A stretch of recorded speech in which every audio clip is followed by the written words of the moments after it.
வஹுவோசி குறித்து தொடர்ந்து ஆய்வுகளை மேற்கொண்டு அதை நூலாக எழுதி வெளியிட்டு வரும் ஆதிரா வெங்கடாசலபதிக்கு சாகித்ய அகாடமி விருது அறிவிக்கப்பட்டிருக்கிறது.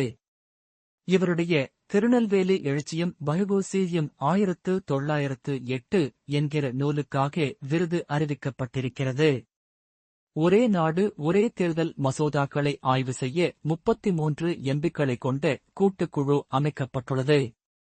தாம்பரம் சானிட்டோரியம் தேசிய சித்த மருத்துவமனையில் புதன்கிழமை ஒரே நேரத்தில் 555 பேருக்கு 555 வர்ம சிகிச்சை அளித்து கின்னஸ் உலக சாதனை நிகழ்த்தியது.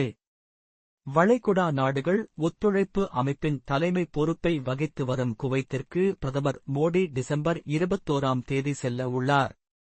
கடந்த 43 ஆண்டுகளில் இந்திய பிரதமர் ஒருவர் குவைத் செல்வது இதுவே முதல் முறையாகும். பாகிஸ்தானின் பஞ்சாப் மாகாணத்தில் உள்ள ஸ்ரீ கடாசராஜ் சிவன் கோயிலுக்கு செல்ல 84 இந்திய பக்தர்களுக்கு பாகிஸ்தான் விசா வழங்கியுள்ளது. கிருஷ்ணனின் அறிவுறுத்தலின் கீழ் பஞ்சபாண்டவர்கள் இந்த கோயிலில் வழிபாடு செய்ததாக கூறப்படுகின்றது.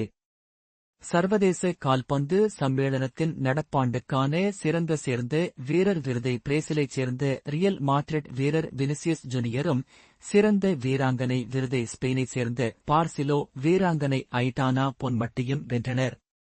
2024 ஆண்டுக்கான மிஸ் இந்தியா அமெரிக்க பட்டத்தை சென்னையை பூர்வீகமாக கொண்ட கைட்லினா சாண்ட்ரா நீல் வென்றார்.